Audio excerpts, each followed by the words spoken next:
Hello friends, स्वागत है आप सबका एक बार फिर से मेरे यूट्यूब चैनल कहानियों का सफ़र में।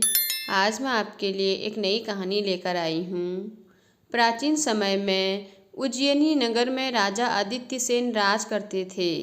वह बड़े ही सूरवीर तथा प्रजावत्सल थे।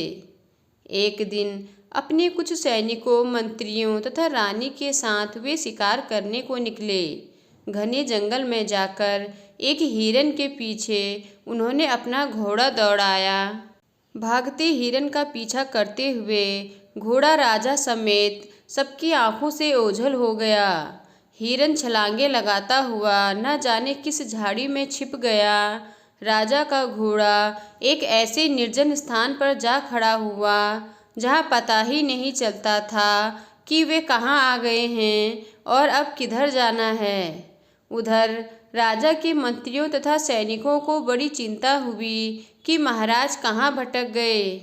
बहुत खोज खबर की, मगर न तो महाराज का पता चला, न ही घोड़ा कहीं दिखा। अब तो सब परेशान हो गए कि क्या किया जाए। महारानी की सलाह से तय किया गया कि अब राजधानी उज्जैनी लौट चलते हैं। महाराज जहाँ कहीं भी होंगे बाद में स्वयं पहुँच जाएंगे। हमारे वीर महाराज को किसी हिंस्र जानवर से कोई भय नहीं हो सकता। उधर महाराजा आदित्य सेन का बुरा हाल था। भयानक जंगल में वह घोड़े को लेकर किधर जाएं पता ही नहीं चल रहा था। भूख प्यास से बेहाल थे। इतनी चिंता तो शत्रुओं से युद्ध करने पर भी कभी नहीं हुई थी। यहाँ इस जंगल में कितना असहाय हो गया हूँ। उधर मेरी रानी, मंत्री तथा सैनिकों को न जाने क्या हाल होगा। इसी सोच में पड़े वह एक वृक्ष के नीचे बैठ गए। बहुत देर तक सोच विचार करने के बाद भी उन्हें कोई रास्ता न सूझा। सूरज के डूबने से अंधेरा घिरने लगा तो उन्होंने घोड़े के आगे हाथ जोड़कर कहा, हे मेरे अश्व, तुम और तुम्हारी जाति बहुत स्वामी भक्त होती है। तुमने मुझे इस निर्जन तथा बियाबान जगह में लाकर खड़ा तो कर दिया है। अब तुम ही मुझे इस संकट से उबारोगे। यहाँ तुम्हारे सिवा मेरा कोई अन्य सहायक नहीं है। यह कहकर राजा घोड़े पर सवार हो गए। घोड़ा किधर जाएगा और वह कहाँ पहुँचेंगे, इसका उन्हें कुछ पता नहीं था। अब तक अंधेरा काफ़ी घिर आया था। राजा के भाग्य और घोड़े की सूझबूझ से घोड़ा घने जंगल से बाहर आ गया। अब राजा को भी लगा कि संकट पार हो जाएगा। फिर उन्हें दूर, बहुत दूर रोशनी की एक झलक दिखी। घोड़ा स्वयं उस ओर बढ़ गया। खुली जगह, एक घर और कुछ आदमियों को देखकर राजा की जान में जान आई।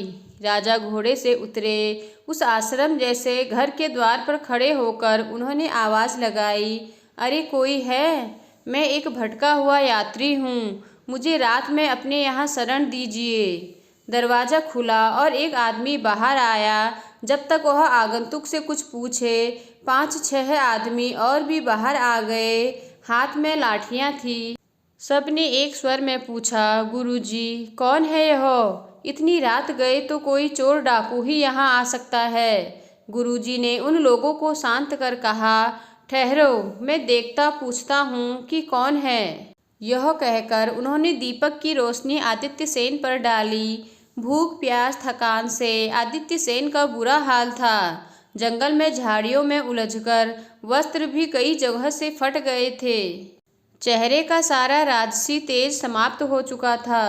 गुरुजी उनसे कुछ पूछते कि इससे पहले ही उन्होंने कहना शुरू किया, हे पूज्यवर, मैं विपत्ति का मारा एक शिकारी हूँ। एक हिरन के पीछे मेरा घोड़ा दौड़ा। हिरन तो न जाने कहाँ ओझल हो गया, पर मैं भटक गया। सारा दिन भूख प्यास और बेहाली में बीता। अंत में अपने को भगवान के भरोसे छोड़ दिया। अब मैं आपके द्वार पर खड़ा हूँ। गुरुजी का नाम चक्रधर था। जब उन्होंने यह सब सुना तो लगा कि निश्चय ही यह आदमी मुसीबत का मारा है। इसे शरण अवश्य देनी चाहिए। उन्होंने कहा, अतिथि तो हमारे लिए भगवान जैसा होता है। आप घोड़े को बाहर बांधकर अंदर आ जाएं। इतना सुनते ही उनके साथियों ने कहा, गुरुजी, यह आप क्या कर रहे हैं? यह आदमी डाकू भी हो सकता है। झूठ मूठ में अपनी बुरी दशा बताकर अंदर आ जाएगा और रात में हमें लूटकर चला जाएगा। गुरुजी बोले, ऐसा मत सोचो, अगर यह डाकू भी हो तो डरने की कोई बात नहीं। यह अकेला है और हम सब इतने हैं। तुम सब निश्चिंत होकर सो जाओ, मैं जागकर पहरा देता रहूँगा। इतनी रात गए, इस हालत में एक आदमी को शरण देना, उसके प्राणों की रक्षा करना हमारा धर्म है। हमें इस धर्म को निभाना चाहिए। यह कहते हुए उन्होंने आदित्य सेन को अंदर बुलाया, उन्हें खाने को दिया। घोड़े के लिए चारा पानी देना भी न भूले। जब आदित्य सेन थोड़ा आश्वस्त हो गए तो गुरुजी ने कहा, अब आप निश्चिंत होकर सो जाइए। मेरे रहते आपको कोई कष्ट नहीं होगा। सवेरे आपको जहाँ जाना होगा चले जाइएगा। आदित्य सेन लेटे लेटे सोचने लगे कि समय बड़ा बलवान होता है। वह कब किसको किस दशा में डाल दे, इसका कुछ पता नहीं होता। मैं प्रजापालक राजा, जो चोर डाकुओं और शत्रुओं का नाश करने वाला हूँ, आज किसी की कृपा से अपनी भूख मिटा पाया हूँ। कहीं मैं चोर डाकू तो नहीं। इस भय से गुरुजी रात भर जागकर अपने अनुयायियों की रक्षा कर रहे हैं। सोचते सोचते थके मांदे आदित्य सेन जाने कब सो गए।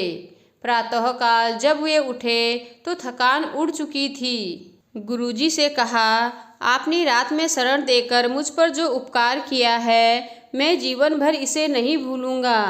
आज्ञा दीजिए, अब चलूं। मेरे घर परिवार के लोग बहुत चिंतित होंगे। गुरुजी ने कहा, मैंने कोई उपकार नहीं किया। एक मनुष्य होने के नाते एक दुखी आदमी के साथ अपना मानवीय कर्तव्य निभाया है। आप शीघ्र अपने घर पहुंचकर अपने परिवार की चिंता दूर करें। दूसरे दिन महाराज के उज्जैनी पहुंचते ही सारे दरबार में खुशी छा गई। राजा ने रात के प्रसंग की किसी से चर्चा नहीं की। चक्रधर का यह आश्रम उज्जैनी राज्य में ही था।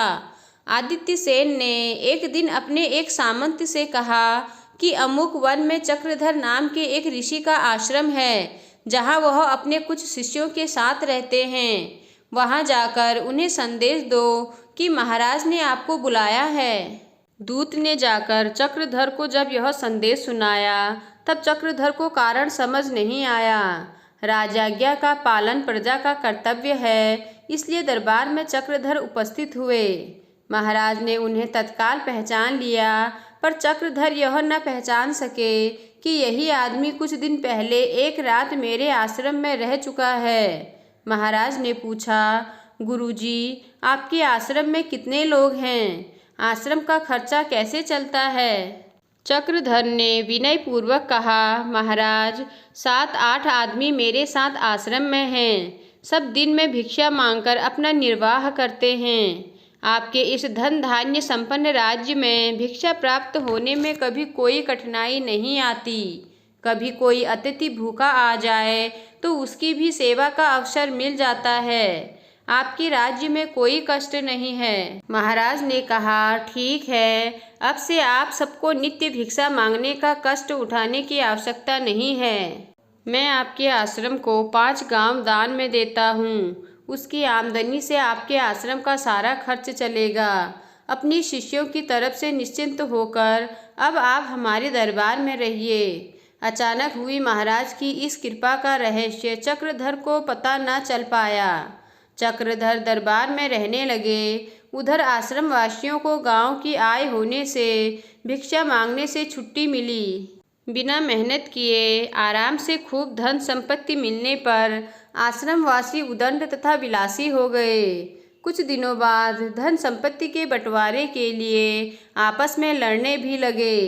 एक दिन चक्रधर ने कहा, महाराज, आज्ञा दें तो एक बार जाकर मैं आश्रम की दशा देख आऊं। उन्हें सुखी देखकर मुझे खुशी होगी। राजा ने आज्ञा दे दी। चक्रधर जब आश्रम पहुँचे तो उनके अनुयायियों को बुरा लगा। उन लोगों ने सोचा कि गुरुजी भी हमारी आमदनी में हिस्सा बांटने आ गए। धन संपत्ति को लेकर उनकी आपस की लड़ाई देख चक्रधर को बहुत दुख हुआ। उन्होंने कहा, तुम सब अपने में से एक मुखिया चुन लो, उसकी सलाह से सब मिलजुल कर काम करो। इस प्रकार आपस में लड़ाई झगड़े से बचकर कुछ परोपकार का कार्य भी किया करो। अब वे लोग भिक्षा मांगने वाले तो थे नहीं, कोई किसी को मुखिया मानने को तैयार नहीं हुआ। अंत में निराश होकर चक्रधर वापस दरबार में आ गए। चक्रधर को उदास और दुखी देखकर राजा ने उनके दुख और उदासी का कारण पूछा। चक्रधर ने सारी बात बता दी। राजा ने कहा, गुरुजी, आप पुनः आश्रम में जाइए, मैं पता करवाऊंगा। चक्रधर फिर आश्रम में आ गए। एक दिन महाराज स्वयं भिक्षुक का वेश बनाकर आश्रम में पहुँचे। भिक्षा के नाम पर आश्रमवासियों ने फटकारते हुए कहा, भाग जाओ यहाँ से, भिखमंगे कहीं के, कोई भिक्षा नहीं मिलेगी। चक्रधर भी बैठे यह सुन रहे थे, पर कुछ कह न सके। भिखारी जब फिर भी न हटा तो एक आश्रमवासी उसे मारने के लिए दौड़ा। अब तो भिखारी ने अपना ऊपरी वेश उतार दिया और एक राजा के रूप में खड़े होकर चक्रधर से कहा, गुरुजी, मैं राजा आदित्य सेन स्वयं इन सब की परीक्षा लेने आया था। मुझे बहुत दुख है। सहज मिली हुई संपत्ति तथा गुरु के अभाव में मैं ये सब विलासी तथा उदंड हो गए हैं। जैसे प्रजा की देखभाल के लिए राजा का होना आवश्यक है, उसी तरह आपका यहाँ रहना जरूरी है। आपके बिना ये भटक गए हैं। आप आश्रम में रहकर इन्हें ज्ञान दें, इन्हें सद्मार्ग पर लाएं, इनका चरित्र सुधारें, कहकर राजा वापस चले गए। चक्रधर फिर से वहीं आश्रम में रहने लगे। सच है, कोई मार्गदर्शक न होने पर अनुयायी भटक जाते हैं। तो दोस्तों, आपको आज की कहानी कैसी लगी मुझे कमेंट कर ज़रूर बताएं। अगर आपको कहानी पसंद आई हो तो मेरे चैनल को लाइक कीजिए और सब्सक्राइब कीजिए और साथ ही अपने दोस्तों के साथ आगे शेयर कीजिए। धन्यवाद।